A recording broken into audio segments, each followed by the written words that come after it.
Today we're talking with Tom Dokken of Dokken Dog Supply, creator of the Dokken Deadfowl Trainers. We're going to take a look at the Teal group, which is his puppy-sized deadfowl trainers.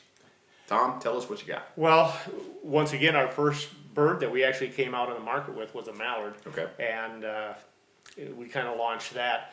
And, you know, once again, we listen to the public. Right. And they have, well, I have a puppy, what would you recommend? And I couldn't recommend the mallard because it was really too big. So it was like, well, let's get something small, because it's important to start the puppies out right. Because if you can start your puppy out retrieving properly, then the rest of it pretty much, you know, takes over. So the whole deadfowl trainer line design is always hard head, hard legs, and soft body. And designing it small enough that a puppy, and really, you know, 7 or 8 week old puppy can handle that bird right there. Okay. And then what we do is we recommend, okay, get your dog's confidence built up. By the time he hits that 5-month stage, just elevate now. Now you can start thinking about getting up to a mallard, or maybe one of the little bit in between size birds, like a wood duck, widgeon, something like that. You know, in birds that we have here, once again, we get people that relate to what they hunt. Green wing teal, blue wing. Our friends out west are hunting cinnamon teal.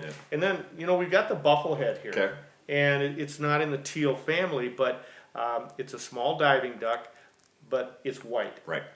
And so easy for a young dog to see. And we have people going, you know, I want something white, which I get, because that's a confidence color.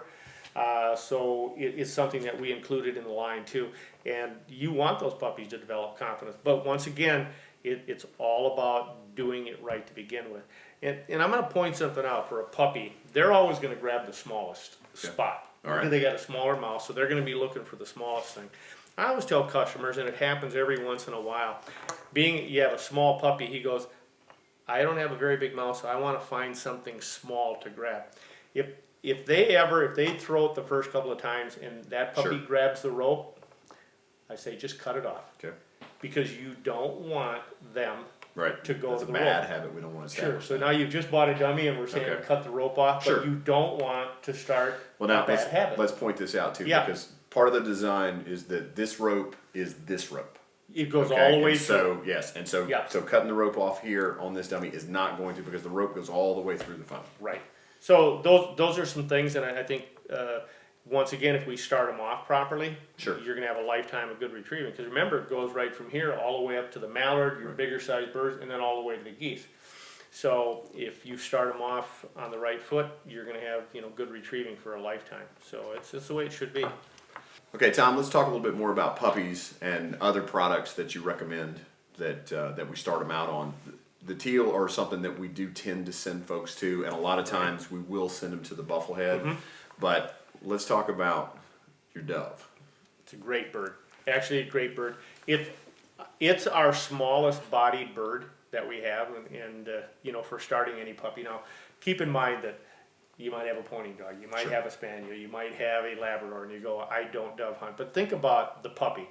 If you can give them the smallest to begin with, I do start a lot of people off on this bird because it is so small. Once again, hard head, hard legs, and it's a great bird. You know, it's the #1 bird that's, you know, as far as harvest all over the United States, so a lot of people do it.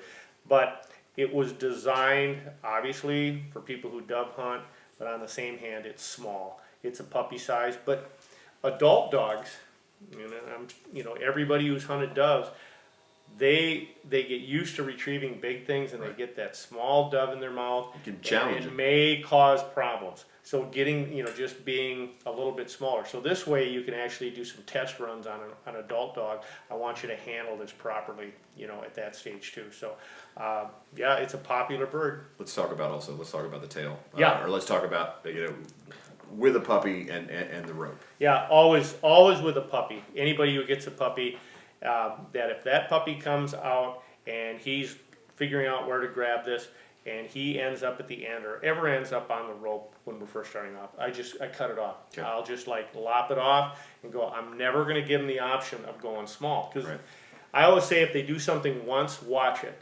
If they do it a second time, it's a habit, regardless of what you're training on. So It's a good time to The get whole that idea stopped. is, yeah, don't be afraid. Cut it off and you know, use it that way as well. So, Sure. but once again, you start them off right, you're not going to have a lot of problems down the line.